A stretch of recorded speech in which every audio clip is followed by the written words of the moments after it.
Olá, gente! Estamos começando mais um programa, o programa Pronto Falei, o programa que traz muitas curiosidades, novidades e que está sempre com vocês todos os sábados às 16 horas, com reprises nas segundas-feiras às 21 horas. Bom, hoje a Carlinha não pôde estar presente comigo. Eu quero mandar um grande beijo para Carlinha. Aliás, eu tenho tanta gente para mandar beijo, gente. No final do programa, eu mando beijo para todos vocês. Se meu diretor deixar, tá bom? Bom, mas agora, gente, eu quero apresentar uma pessoa incrível, uma pessoa maravilhosa. Ele é consultor emocional, ele é um palestrante internacional, escritor e psicanalista. Eu estou falando do Dr. Hauti Persona. Tudo bem, Dr. Hauti? Olá, Sueli. Tudo bem, sim, graças a Deus. Obrigado pelo convite, é um imenso prazer estar fazendo parte aqui do seu programa. Pronto, falei. Pois é, o programa é todo seu, olha. Eu é que estou super curiosa. Vim assim já no caminho. Gente, hoje eu vou entrevistar uma pessoa muito importante, um consultor maravilhoso, e eu quero saber tudo. Sabe quando você tem alguns problemas, algumas falhas e você quer saber de tudo? Sim. Então, é essas coisas que eu quero saber, sabe? Eu quero saber tudo sobre você. Eu sei que você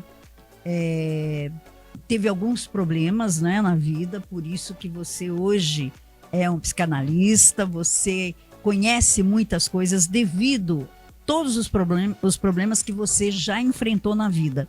Eu queria que você falasse um pouquinho da sua carreira. Eu sei que você é uma pessoa muito procurada, todo mundo quer fazer um podcast com o Dr. Hauti, todo mundo quer levar o Dr. Hauti aí para fazer os eventos.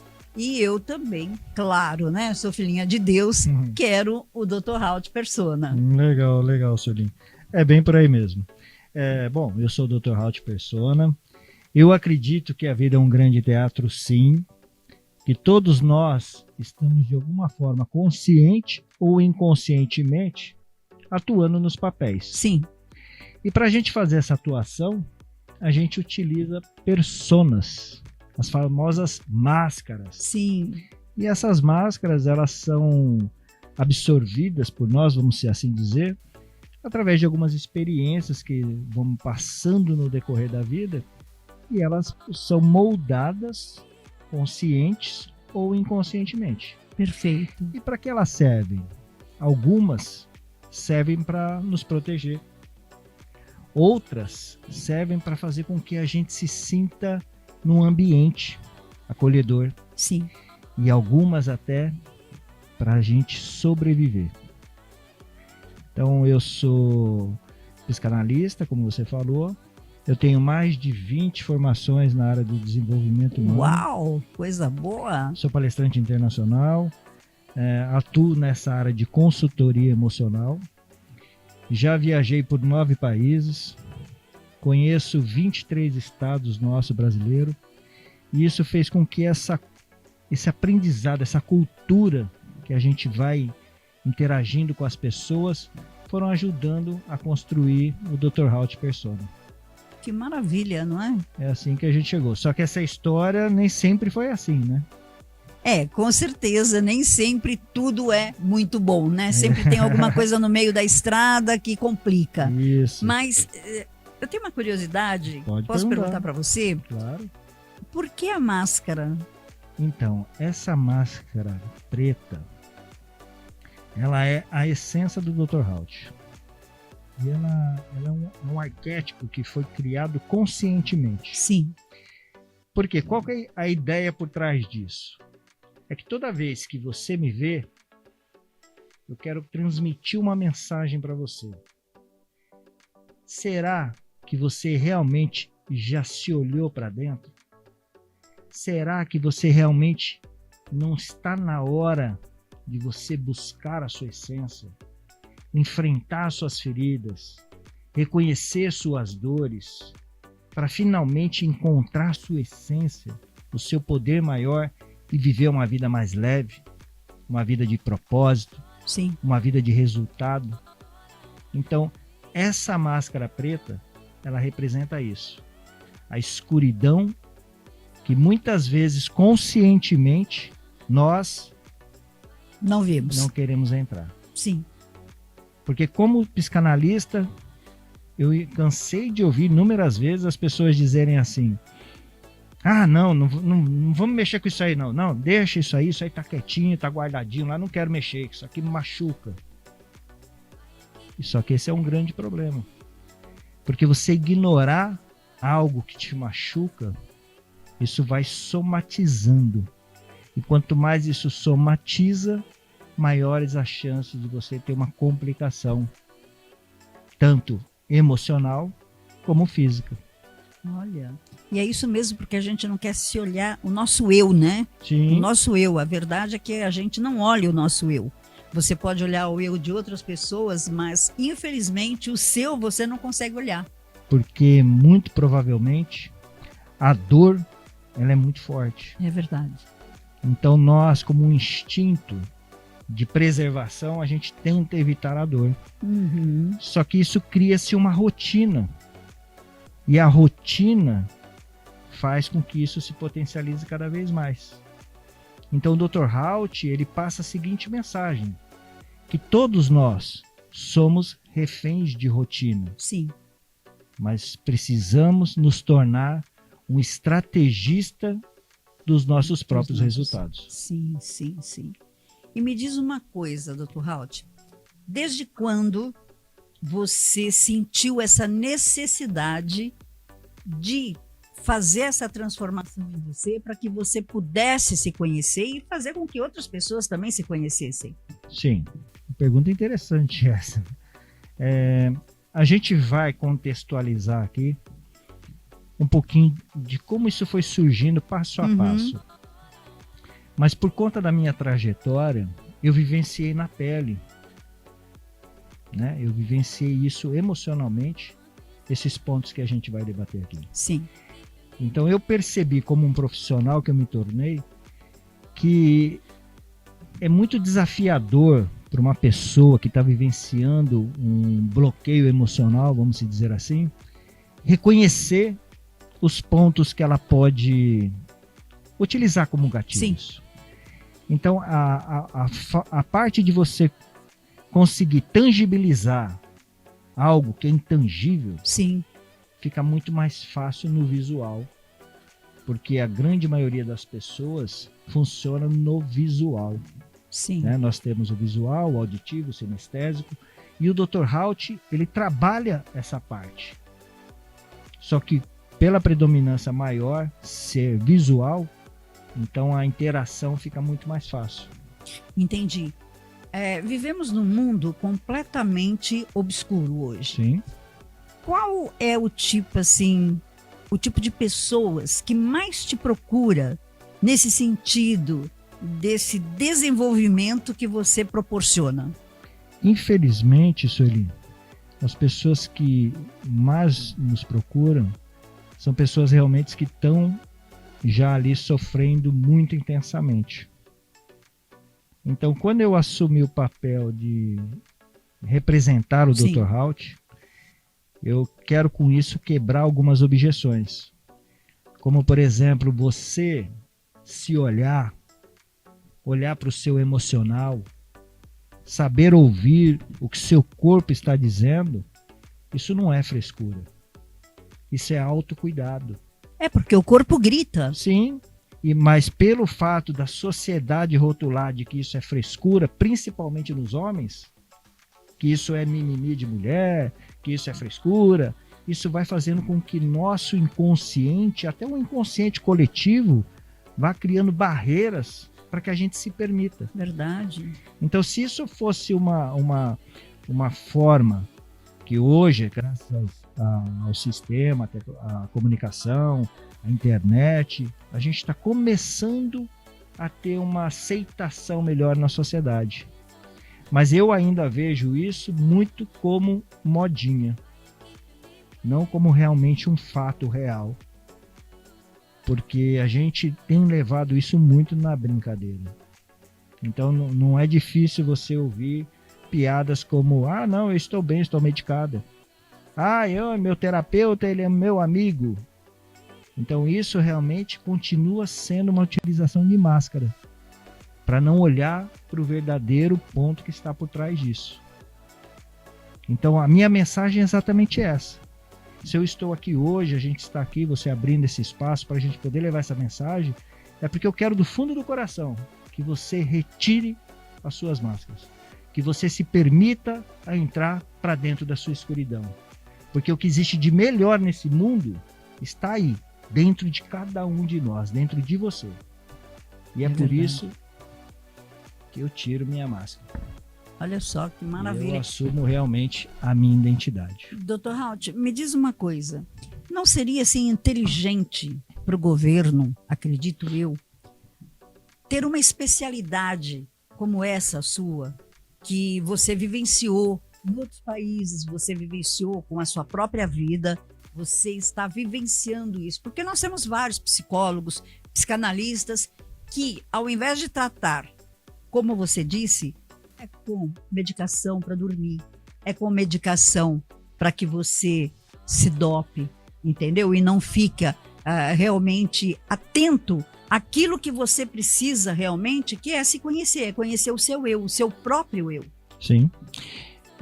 Existem várias vertentes nessa colocação sua, se me permitir abrir aqui um parêntese.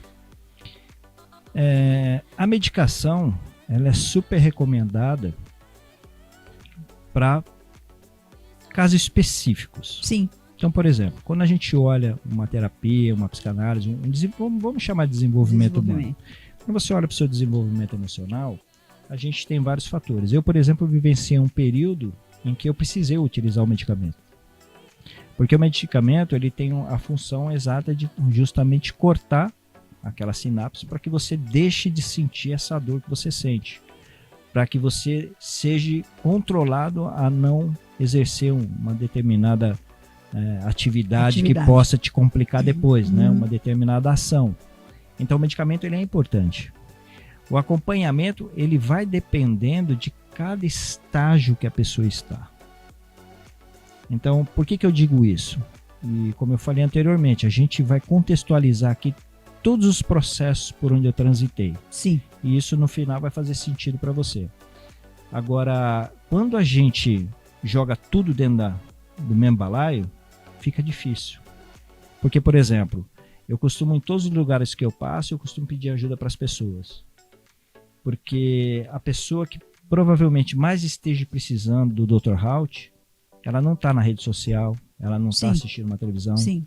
Ela muito provavelmente ou está dopada, medicada, ou ela está trancada num quarto escuro, não querendo ver ninguém. Sim. Então, o pedido que eu faço, o apelo é exatamente isso. Se você conhece alguém que vivencia isso, compartilhe esse material, oriente essa pessoa, pelo menos, a se permitir assistir isso uma vez. Porque eu tenho certeza que ela vai se conectar com isso. Com certeza. Porque eu vivenciei isso. Eu estive trancado num quarto escuro, não querendo falar com ninguém.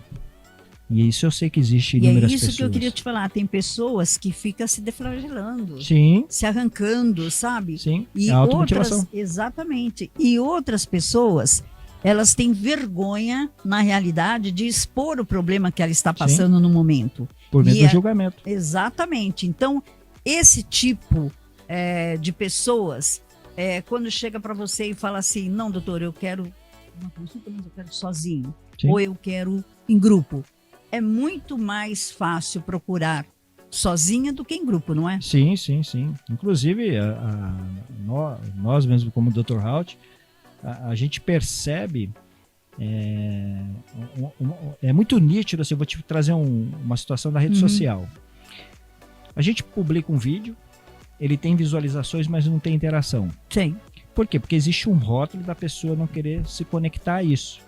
Por quê? Porque a nossa cultura diz que isso a pessoa é louca. Quantas vezes, hoje em dia, cada vez tem diminuído mais isso, né? Graças a Deus isso vem caindo. Mas quantas vezes associar uma terapia a pessoa ser louca? Então ninguém quer ser rotulado de louco. Claro. Ninguém quer se expor para ser julgado. Então existe uma série de culturas que nós, como sociedade, modelo de mundo, nós desenvolvemos, conscientes ou inconscientemente, que também vai acarretando isso na percepção de cada um. Então, quando eu aceitei a vivenciar essa estrutura, é justamente porque eu entendo o que está passando do lado de lá, porque eu senti isso. Eu fui refém disso. E não é fácil você quebrar isso. Não é fácil. Então, o meu papel é exatamente esse, de quebrar, ajudar a quebrar essas objeções que foram construídas que não fazem o mínimo sentido.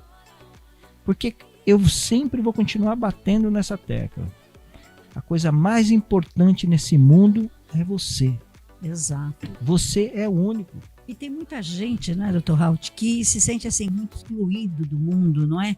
Tem gente que fala assim, nossa, ninguém me ama, a minha família não me quer, eu preciso ficar na rua porque eles têm vergonha de mim. Coisas assim que acontecem, que a gente vê no dia a dia, principalmente a gente que trabalha aqui na TV, então a gente vê muito disso, sabe? Uhum. Então, eles rotulam as pessoas de uma forma errônea, porque ao invés de você dar a mão e levantar essa pessoa, você acaba pondo essa pessoa para baixo, entendeu? Então, eu acho que esse seu trabalho é um trabalho muito importante, é um trabalho que precisa ser muito visto, porque faz a pessoa a se sentir mais ela. Olha, eu sou eu posso, eu consigo, eu quero. Sim, entendeu? Exatamente isso. Pra gente, se você me permite, pra gente ficar mais fácil as pessoas compreenderem o que a gente está debatendo, você me permite eu mostrar para você como foi a construção do Dr. Haut passo a passo? Sim, claro. É o que eu Porque mais assim quero. A gente vai fazendo uma analogia Sim. E a pessoa consegue. Dentro do modelo de mundo dela, sim, e se percebendo. Tá? Então eu vou colocar aqui assim um pouquinho assim, meio escondidinho, porque a gente vai construindo isso de uma forma cirúrgica, vamos dizer assim, tá bom? Então aqui. Tá. O Dr. Haut, ele é um processo de construção. Ele não aconteceu da noite para o dia. Sim. Né? Então, o Dr. Haut é um processo de construção da minha vida, do meu modelo de mundo. E isso começou assim. Em 1978, eu tinha 5 anos de idade e no interior de São Paulo, onde eu nasci, eu fui com a minha irmã buscar leite no final da rua, que era uma fazenda. Então a gente comprava o leite ali naquela época. E quando nós chegamos no final da rua, existia uma galeria de água fluvial. Então, como eram umas ladeiras, existia uma caixa que era por cima da calçada, assim, né? Sim. E ele tinha uma divisória no meio. Então eu tinha 5 anos, a minha irmã tinha 6, eu falei para ela assim, eu vou entrar aqui desse lado, você me espera que eu saia do outro. Ela falou, vou entrar com esse. Eu falei, não, você me espera aí que eu entre e saio. E eu entrei. Então era uma caixa alta, assim, então a criança passa ali facilmente. E no que eu entrei ali, eu caí. Meu Deus. Era um buraco, né? Que é uma caixa, ela tinha aproximadamente 4 metros de altura. Jesus. E eu fiquei ali dentro desse buraco, vamos dizer assim, dessa galeria, por aproximadamente 4 horas. Então eu me recordo que quando eu caí, existia uma camada de areia com água. Então era tipo barro assim, mas não era barro, era areia realmente. Porque como era próximo da fazenda, então muito vento e tal, e quando a chuva vinha, caía isso aí lá. E eu ficava o tempo todo me escorando para a parede. Então minhas pernas ficavam escorregando, eu ficava dando os passos para trás, me escorando, porque do meu lado esquerdo aqui assim existia um buraco. Acho que era a tubulação que entrava água para ir embora. E eu tinha muito medo de cair naquele buraco. Então eu me recordo esse tempo todinho que eu ficava o tempo todo caminhando para trás no mesmo lugar, com as costas encostadas na parede. E o que eu me recordo também que meu pai, depois de algum tempo, apareceu lá em cima falando comigo. E depois um bombeiro descendo uma cadeirinha para me pegar. Eu não tenho a imagem de eu saindo da galeria, eu tenho só essas 3 imagens. E o que aconteceu com isso? Cara, eu saí na matéria do jornal. É mesmo? Eu fiquei famoso. Olha, que então, maravilha. Saiu lá na primeira página, garoto resgatado, 5 anos, após 4 horas. Só que esse resgate me gerou um desconforto. Sim. Porque meus irmãos e meus primos começaram a ser referência. Ah, vocês são irmão daquele menino que caiu no buraco, que caiu no bueiro. Ah, você é primo, é seu primo. E eles começaram a sentir vergonha. Então eu senti isso, porque eles me falaram isso. E eles deixavam de sair, de brincar comigo por conta disso. Então eu percebi naquele momento que algo estava acontecendo diferente. Que aquilo não poderia ficar assim. Então mesmo com 5 anos, eu senti uma dor. E naquele momento eu percebi que o meu comportamento começou a ser pautado diferente daquelas situações. Era um bullying.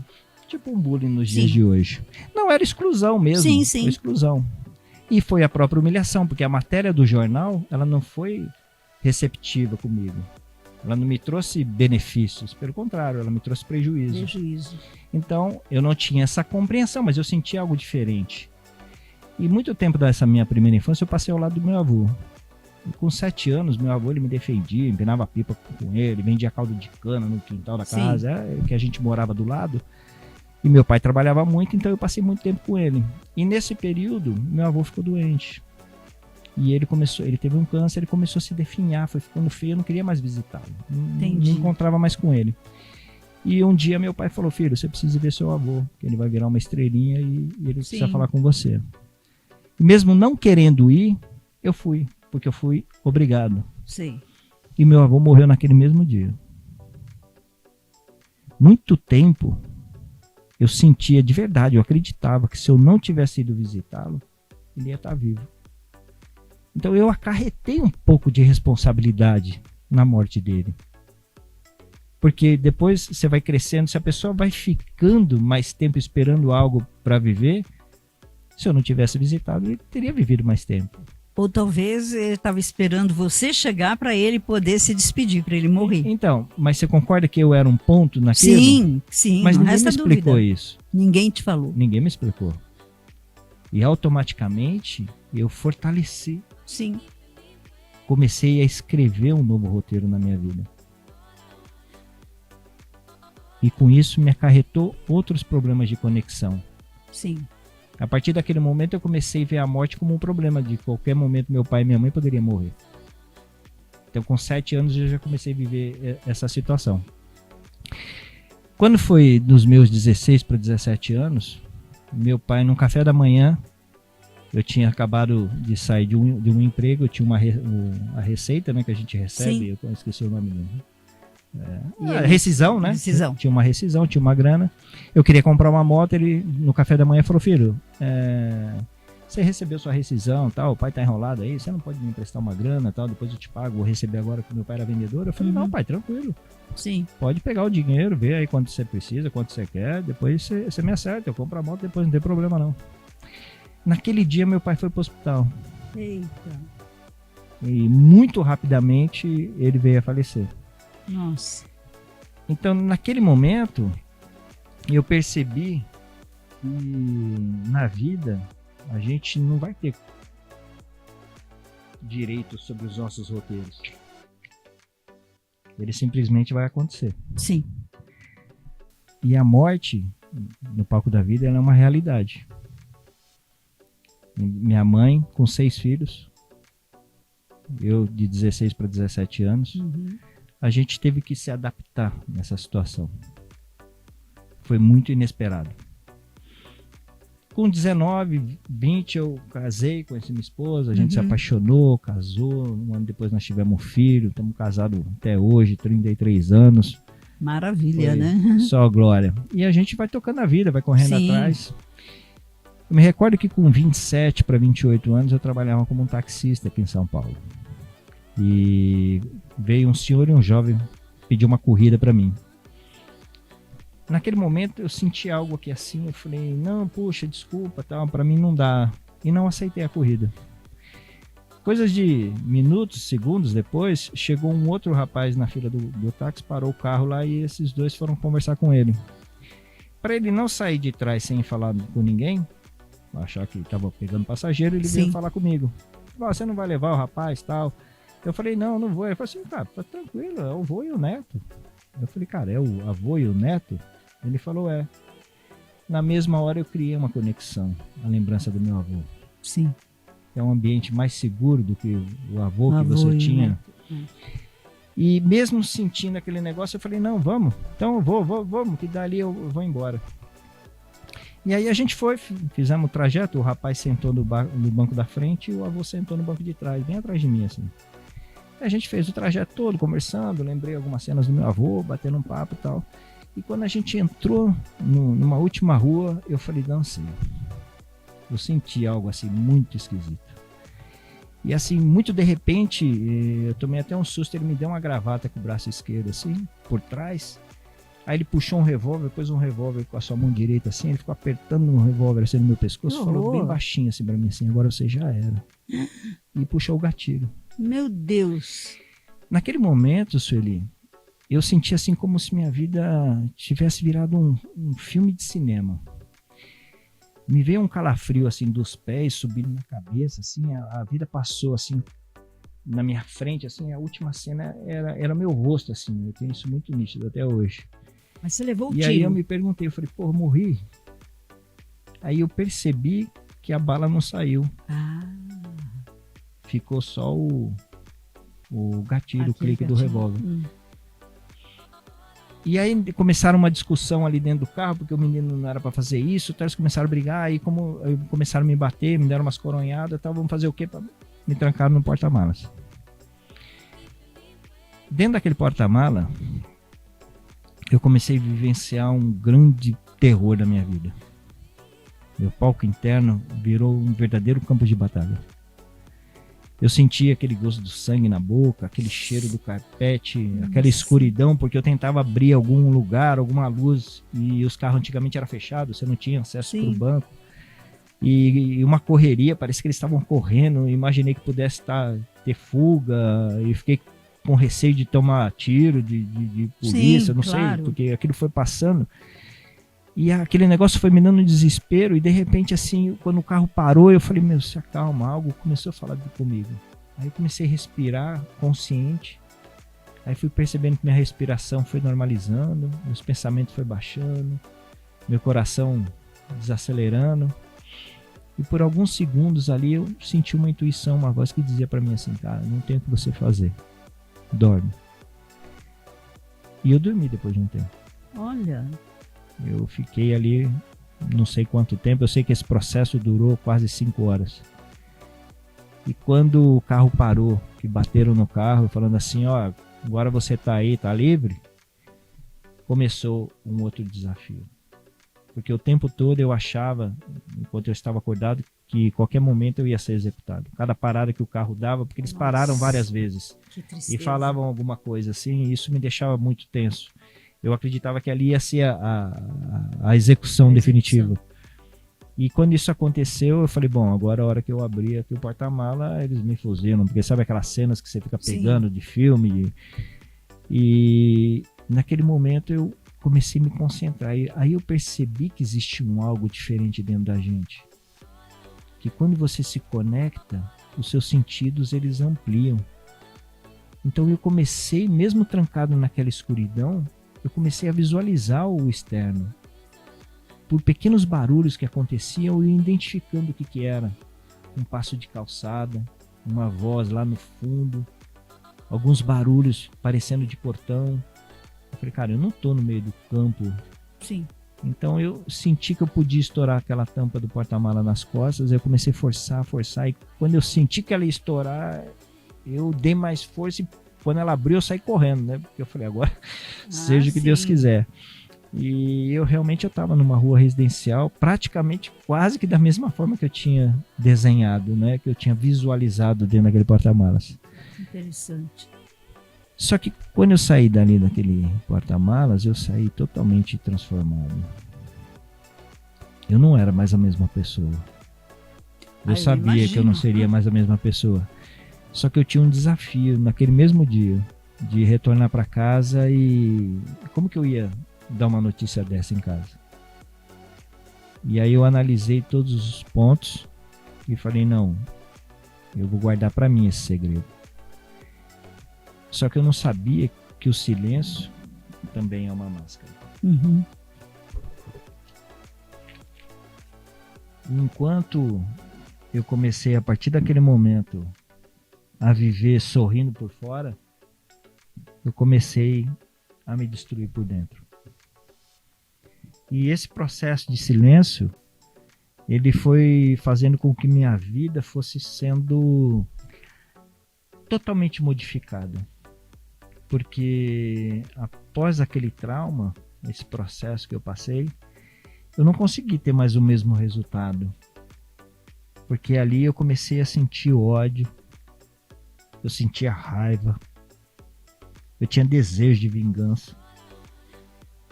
Porque eu não aceitava tudo aquilo que eu passei, aquela humilhação, aquela traição de sentimento. Porque eu me senti traído, eu tinha um sentimento de amor pelo meu avô. E aquele movimento, aquela cena, aquela atuação daquela pessoa se representar o meu avô, isso ele traiu os meus sentimentos. Entendi. Quando ele tentou me executar, ele me humilhou. E eu, durante esse período todinho dentro do carro, eu me senti totalmente abandonado. Então ali eu comecei a viver sozinho. Enquanto o mundo via eu sorrir, eu estava destruído por dentro. E após viver um período desse tempo, eu desenvolvi um câncer. Meu Deus. Quando você recebe um diagnóstico de câncer, é como se você estivesse recebendo uma sentença de morte. Já estava morrendo. E aí você vai ali discutindo, não, doutor, mas isso não sei o que, tal. Dentro do cenário existe o mais grave, o seu é mais grave. E a sua porcentagem de estimativa na época era de 7%. Meu Deus do céu. Aí eu falei, puxa, então, bom, vida que segue. Eu não quero atuar esse papel. Quero continuar, não vou aceitar. A gente passou por todo esse processo, muito rapidamente a gente fez a cirurgia, removeu e tal, e ficamos acompanhando isso por 5 anos. Isso já fazem mais de 20 anos. Só que por 5 anos, a cada 2 meses, você se depara com a sua sentença. Se Sim. ela vai ser renovada ou não. Sim. É um processo que vai te consumindo, te corrói, consumindo, né? Vai te corroendo. E depois desse período de superação, muito inevitavelmente, assim, muito inesperadamente, eu estava dirigindo com a minha família quando de repente me deu um surto de pânico. Do nada, completamente do nada. Aquele medo, aquele sentimento de morte, pensamentos destrutivos. Surtou. Começou a fazer presença. E não existia dentro da minha percepção uma realidade, uma racionalidade que compreendesse aquilo. E isso foi somatizando. A gente vivenciou isso, eu digo a gente, porque a Débora sempre esteve do meu lado o tempo todo. E isso ficou agressivo por 3 anos. Esses 3 anos eu praticamente tinha morte em vida. Sim. Porque quando eu mencionei que você entra nesse processo, nada mais tem sentido para você. É verdade. Nada mais tem importância para você. Você literalmente não existe mais no mundo. Não é ninguém, né? Não existe mais no mundo. E a única pessoa realmente que eu sentia, que sempre fez parte, que estava sempre ali, era a Débora. Sua esposa. Minha esposa e meu filho. E seu filho, claro. E esse que é o grande desafio. Porque Viver quanto por eles, mais você carrega personas na sua vida, mais você se afasta de você, da sua essência. E quando você vai vivenciando esse período de escuridão, você chega num ponto em que a dor é muito forte. É verdade. Fica praticamente insustentável você vivenciar, continuar atuando no palco da vida. E por muitas vezes você pensa em definitivamente fechar essa cortina, parar de atuar. E o dia que isso aconteceu, eu criei uma conexão. Foi com uma música. Eu liguei o carro, eu tava voltando do trabalho, era um fim de tarde, que o trabalho também existia por existir, porque Sim. você não consegue render, você tá sobrevivendo, porque eu não confiava mais em ninguém, Certo. desde aquele episódio. Então, para mim, o ser humano estava enquadrado todos no mesmo local, no mesmo ambiente, para mim não valia mais nada. E aí esse dia tava difícil demais. Eu parei no fim de tarde em frente a uma pedreira que tinha lá perto de casa. Parei o carro ali e eu liguei o rádio bem assim, na frente da pedreira. E quando eu liguei o rádio, começou a tocar uma música. E essa música, ela tem assim um poder, ela mexeu assim tão intensamente comigo, que ali naquele momento ela é uma música do Raul Seixas, Tente Outra Vez. Música linda. Ela acabou virando um hino pra mim. Uhum. E aí teve um pedaço, uma parte daquela música que eu falei, putz, é isso. Certo. Eu não consigo comigo. Eu não tenho força. Mas se não é por mim, que seja por eles. Com certeza. E aí naquele dia, eu percebi que eu entrei pra minha escuridão. Eu fui reconhecer a minha ferida mortal. Eu fui entender que aquele processo de humilhação, de rejeição, de abandono, de traição, não era uma coisa minha. Era só um script. Sim. Que o grande palco da vida me fez interpretar. Sim. Mas eu não queria mais interpretar desse jeito. Eu não podia mais interpretar desse jeito. Eu tinha que interpretar de uma forma diferente. Eu tinha que parar de sentir ódio. Tinha que parar de sentir vingança. Sim. Foi quando eu entendi que realmente, quando você se permite, você sabe que atrás dessa ferida tem um grande tesouro. Você vai ter forças. Você vai ser orientado a trilhar esse caminho. E aí você vai passar por cima dessa ferida. Que é o caminho do amor, né? O amor constrói, não é? Isso. Ela vai começar a se tornar uma cicatriz. E com essa cicatriz se formando, você vai ficando mais leve.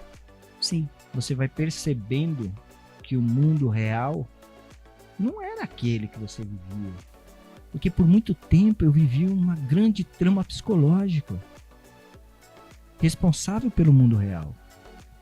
E quanto mais essa conexão comigo foi acontecendo, quanto mais eu fui reconhecendo que existia uma sementinha de Deus aqui dentro, falando que você tem os seus valores, que isso é importante para você, que você não foi refém daquilo, você estava sendo refém de você mesmo. Eu entendi exatamente isso, que existem essas personas que a gente cria na vida.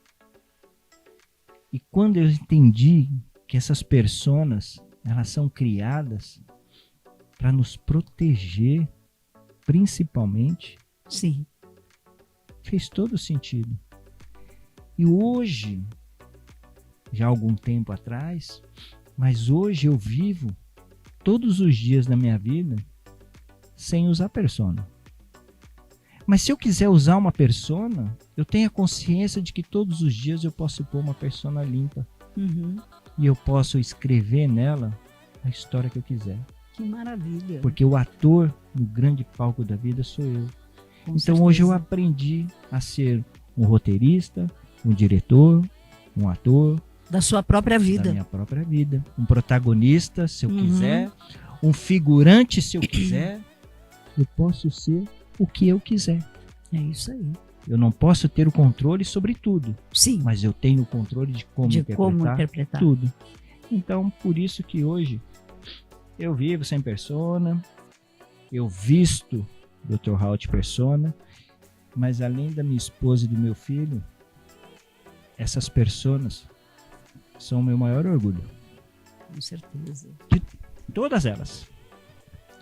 Então agora eu acho que faz sentido a gente poder tirar qualquer dúvida, Sim, esclarecer com qualquer certeza. ponto. Depois de uma Porque história dessa, né? eu acho que eu conheço um pouquinho, né, desse Com negócio. certeza, com certeza. E quando eu comecei a estudar, foi os estudos que me tiraram, que foram as ferramentas para eu tirar essas pessoas. E cada estudo que eu fazia durante todos esses anos, cada formação que eu fiz, eu sempre procurei separar, né? Porque eu racionalizo muito, né? Sim. Você vê que de alguma forma, eu acho que o sofrimento, a gente sofre tanto porque a gente tem riqueza de detalhes. Sim. Só que a mesma riqueza de detalhes que fez eu sofrer tanto, também faz com que eu entenda cada coisa que eu faço. Certo. Então, assim, cada estudo que eu desenvolvi, que eu pratiquei, eu retirei só aquilo que realmente faz sentido. Então, eu não sou uma pessoa técnica para estar trazendo nomes de livro, referências. Sim. Eu trago na ponta, porque quem está lá no quarto escuro não está preocupado. Você trouxe a sua em vivência, querer saber. né? Então, mas eu desenvolvi isso através dos estudos. Então, eu tenho técnicas, tenho ciência por trás de tudo isso que a gente trabalha. Porque o ponto mais marcante para mim foi quando eu estava com um profissional, não vou mencionar o nome, né, mas eu estava ali sendo atendido por um profissional da saúde e relatei os pontos e a pessoa virou para mim e falou assim: cara, mas isso é coisa da sua cabeça. Eu falei pra ele: vá, doutor, cara, se não fosse da minha cabeça eu não tava aqui, pô, você concorda? Com certeza. Então, mas assim, eu achei, sabe, tão, sei lá, se antiético, mas assim, pra quem tá do outro lado, eu acho que é muita falta de respeito com a dor da pessoa. Sim. Entende? Então, eu acho que esse é o ponto maior, é mostrar pra pessoa que tá sem força, né, mostrar pra sociedade que as pessoas que estão nessa situação, elas não têm força. Elas não são chacotas. Elas são reféns de uma rotina. De uma rotina. Sim, mas existiu algo que fez com que ela caísse nisso. E será que nós também, de alguma forma, não somos responsáveis por esse algo? Com certeza. Eu não sei, a Com gente certeza não sabe. Somos. Cada caso é um caso, né? Porque existem as culturas que a pessoa Sim. vive, o modelo de mundo que ela vivenciou. Mas todos nós, independente da cultura, do modelo de mundo, a gente está atuando num grande palco que é o mesmo para todo mundo, Com né? certeza. Então, não sei, eu acho que isso... Por isso que eu digo que eu penso que a saúde mental ela deve ser tratada com muito respeito. Com muito respeito. Com muito verdade. carinho, com muito acolhimento. Porque para quem tá de fora, cara, é ridículo. Mas quem tá lá dentro é a maior dor do mundo. Mas a sua história é muito linda, né? É uma história de vida, uma história de superação. Eu acho que é uma história que todo mundo precisa conhecer. Porque é conhecendo esse tipo de histórias é que você começa a se amar. Peraí, se ele conseguiu, eu também consigo? Por que Sim. não? Não é? Deus é para todos, não é para uma pessoa só, não é verdade? Com certeza. E agora, nós falamos do Dr. Halt Persona. Agora vamos falar do Evandro, não é? Evandro Gregorin, é isso? Gregorin. Isso. Evandro, eu estava vendo aqui um livro seu e achei super interessante. Subir consciente, né? Eu sempre li subconsciente. Então eu queria saber por que subir consciente e qual é o preço dessa interpretação. Então, esse livro eu escrevi em 2018. Eu tinha, vamos se dizer assim, já vivenciado um período de tranquilidade emocional. Porque os maiores desafios de quem vai saindo do pânico é você conseguir estar num ambiente tranquilo. Né? Porque eu precisei ir passo a passo. Então, cada desafio que eu tive, que eu fiz para descaracterizar cada persona dessa, foi consciente. Eu sabia exatamente o que eu estava fazendo. Eu sabia exatamente o que eu precisava fazer. E ao mesmo tempo eu sabia exatamente o que eu estava sentindo. Sim. Então eu sempre fiz essa conexão do externo com o interno. Sim. Então por isso que eu digo que o interno é o mais importante do que o externo. É o seu palco interno que gera o seu externo. Então a consciência é que faz você ter essa mudança de percepção. E é interessante, Sueli, posso te relatar aqui um ponto? Inclusive, foi o último, né? Pode sim. Minha esposa gosta muito de sair, passear, viajar. E para ela... Quem não gosta, né? E para ela, Quem nunca? E para ela, além de ter que lidar com esse grande desafio da incerteza, tudo, foi a minha corda, né, de resgate. E o interessante, então, que a coisa que ela mais gostava de fazer, gosta até hoje, é de sair, passear, viajar. E a gente foi indo, e ela sempre respeitando os meus limites, né? Sim. E eu lembro que o último ponto maior de desafio meu de permanecer fora, né, de casa, a gente foi assistir o Fantasma da Ópera. Sim. Eu não me recordo, eu acho que foi no Santander ou foi na Brigadeiro, não sei, o teatro. E aí eu lembro que existia todo um ritual, né?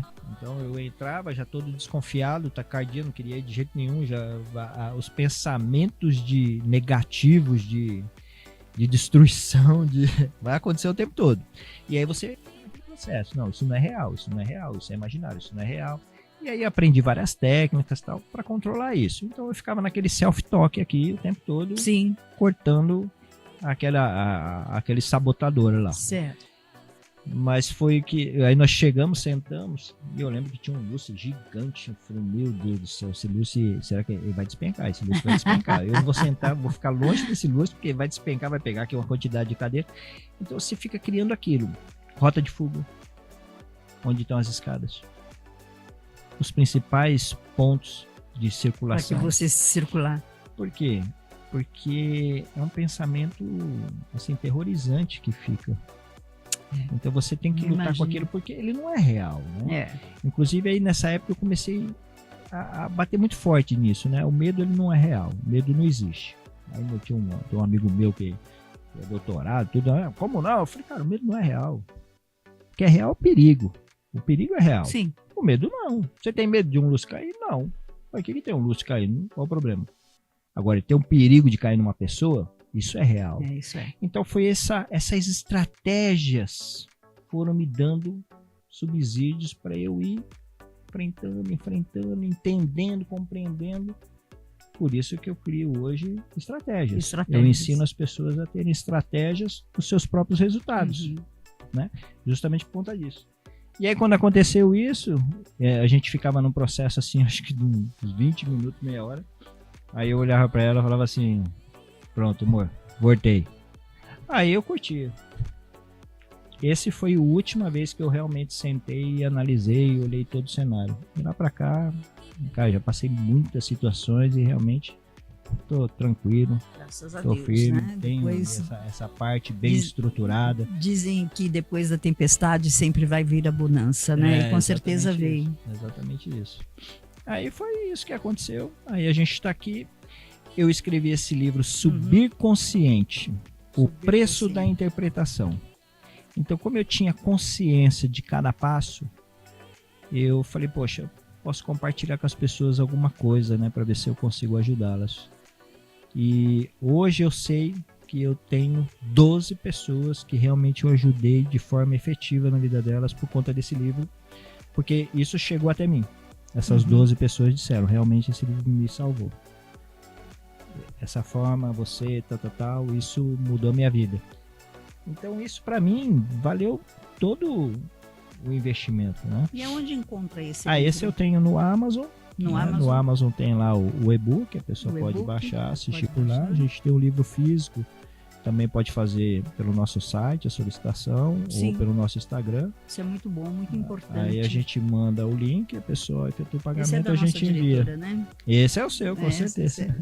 Da diretora, né? Da Ângela, não foi? Não, esse é o seu. Opa! Isso, da diretora. Olha só que maravilha, diretora. Olha só, você também ganhou, viu? Fica tranquilo que você ganhou. E nessa época eu estava muito assim, conectado comigo mesmo. Foi um período muito leve da minha vida, um momento que realmente... Foi bem quando teve aquela greve de caminhoneiros em São Paulo. Sim, que parou tudo. Que parou. Foi nesse período eu escrevi. E aí também foi o maior desafio da vida, porque quando eu escrevi o livro, e nessa época eu não tinha IA não, viu? Não, hoje em dia o IA agora, né? O IA... Nessa época eu não tinha, o não. Ali agora. foi raiz mesmo. Sim. E eu escrevi assim o rascunho todo, aí eu peguei e passei o livro para ela. Falei, olha, o que você acha do livro e tal, não sei o quê. E foi aí no livro que ela descobriu a história do sequestro. Nossa, foi quase que ela me largou de tanta... Foi aí que ela descobriu aquilo que você não contou para ela, Exatamente isso. E ela aí foi muito duro, né? Foi porque ela também entrou naqueles processos de autossabotagem. Poxa, será que ele não confia e tal? Aí, como aí fica a gente um pouco pior, isso. né, a situação. Mas aí a gente entendia desse processo, aí expliquei exatamente para ela o que era, como foi. Porque eu tinha consciência de que eu ia ter um desafio muito maior. Sim. Porque ali era uma fonte de renda que eu sustentava a minha família. Então, assim, eu até entendo o ponto dela. Hoje ela também entende o meu tudo. Mas foi um momento conflitante. E isso é interessante a gente estar falando, até porque os maiores desafios nossos estão nos nossos relacionamentos. Sim, sim. Porque existe muito desse ponto. Mas esse ponto acontece porque, você viu, eu pensei que eu estava fazendo a coisa certa para nós dois. E fez aí errada, né? Então, mas se eu passo para ela, eu sei que as coisas seriam diferentes, porque ia ter uma perspectiva dela. Então, será que não é interessante? Hoje a gente vivencia isso muito claramente, né? A gente, cada vez, estamos mais prósperos na nossa relação por conta disso, por conta dessa consciência. Expõe os dois lados. Sim. Precisa se expor os dois lados. Sim. Os dois lados precisam dizer como eles se sentem, não o que eles fazem, é como eles se sentem. Uhum. Se eu disser para você como eu me sinto, você vai criar uma empatia comigo. Se eu disser para você o que você fez, vai gerar um julgamento para você. Isso. Então, você disser para o seu companheiro, para sua companheira, como você se sente, olha, essa situação me fez eu me sentir assim. A decisão está na mão da outra pessoa. Ela precisa ter um insight de falar, não, eu não quero que ele se sinta assim, então eu não vou fazer mais isso, eu vou fazer diferente, porque ela também não está fazendo para ofender ou para machucar. Claro. Então, essa é uma dica bem legal, cara. Sempre, nunca fale o que o outro fez, fale como você se sente. Bacana, não é? É. Bom, Evandro, o que eu queria saber de você? Nós já estamos quase no final do nosso programa. Olha, passa rapidinho, né, diretor?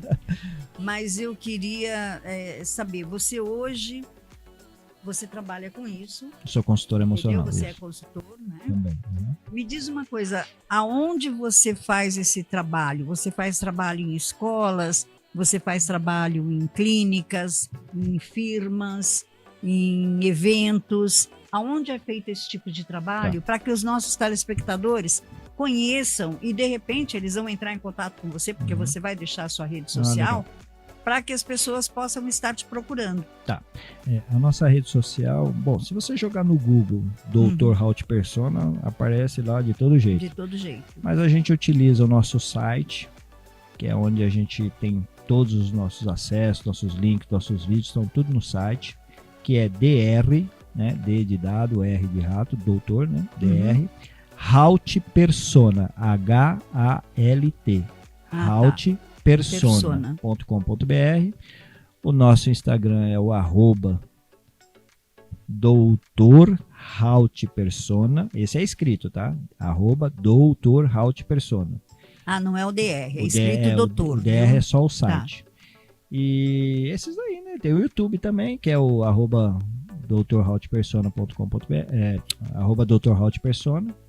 Ali você pode estar acessando no Instagram, tem os nossos contatos, tem o nosso WhatsApp. E eu vou deixar aqui também, se você tem interesse, posso falar aqui? Pode. A gente faz um trabalho que chama DNA emocional. Ele é um instrumento de mapeamento emocional. Então, isso está de forma gratuita até o dia 13 de março. Depois não vai ser mais gratuito. Se você tiver interesse, você pode entrar no nosso site, faz lá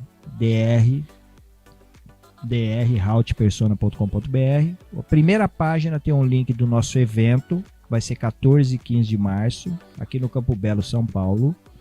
Você clica no link, faz um cadastro totalmente gratuito.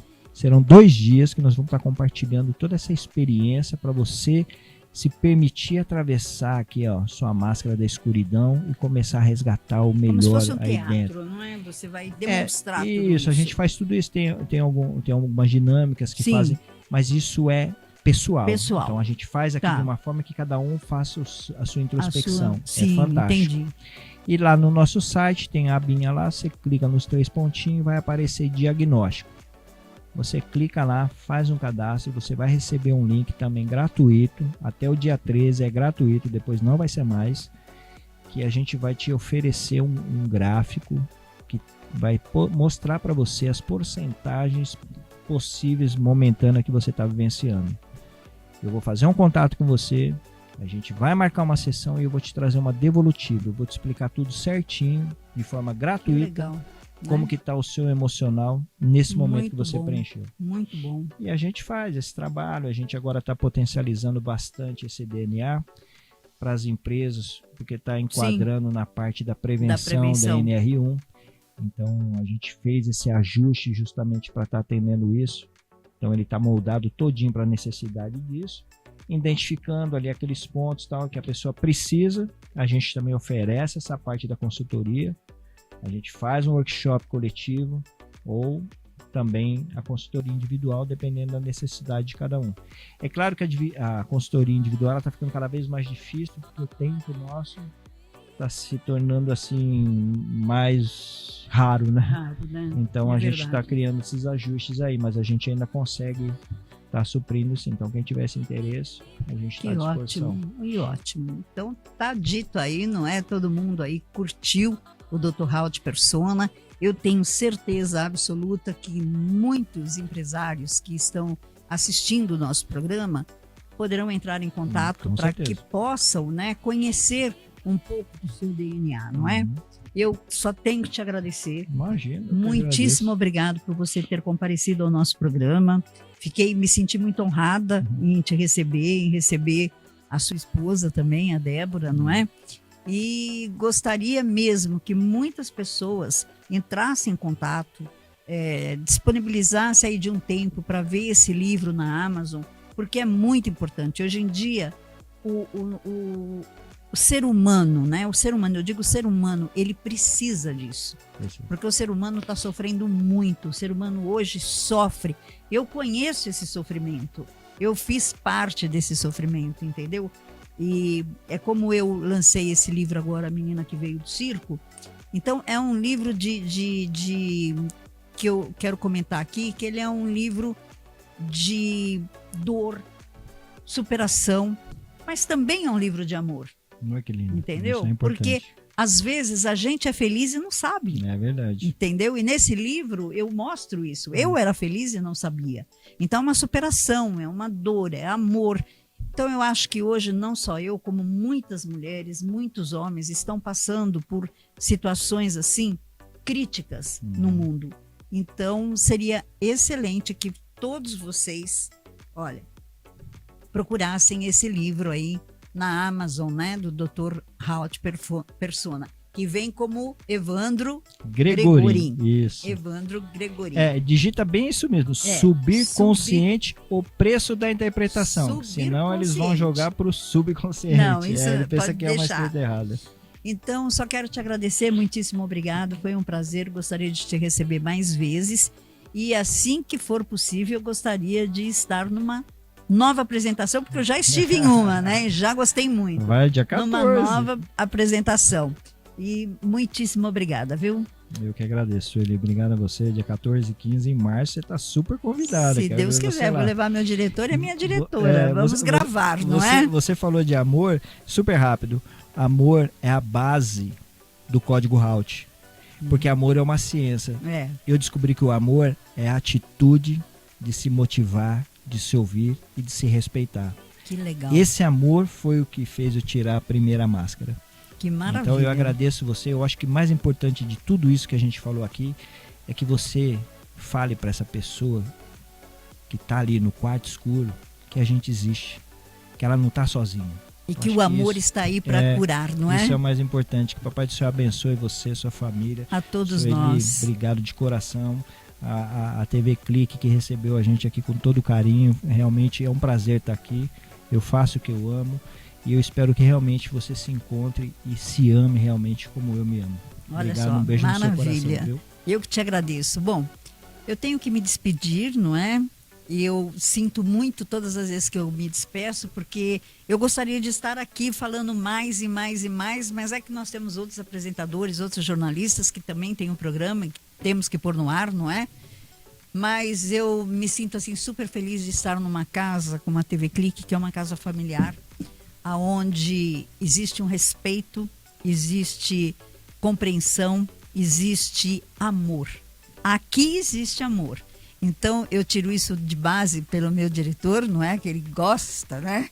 Ele fica todo envergonhado quando eu falo, que é o Amaury, e a esposa dele, a Ângela, que são pessoas assim que te acolhem de uma forma extraordinária. Não tem uma pessoa que não vem nessa TV que não toma dessa aguinha e que fique aqui e volta, viu?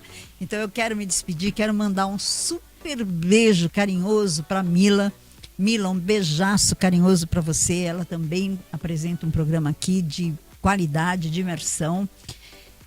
Um beijo para todos os apresentadores, para o Tenório, para Sheila, para todos os meus amigos aqui da TV, porque nós somos uma família realmente, uma família muito unida. E desejar a todos os meus fãs, não é? Meus telespectadores, simpatizantes, que comprem aí o meu livro, olha. Só não vão agora na Amazon, eu estou resolvendo um probleminha para depois vocês comprarem, tá bom? Mas eu vou dizer aqui para a Amaury, eu venho aqui para falar aonde encontrar, tá bom? É na Amazon, mas tem uma repartição que eles estão fazendo agora, então ficou meio confusa a compra, sabe? Uhum. E quero desejar a todos vocês, meus amigos, um final de semana maravilhoso, muitos beijos, muitos abraços e conto com vocês a semana que vem, se Deus quiser, e eu tenho certeza que Ele quer. Amo vocês, tchau. Oh,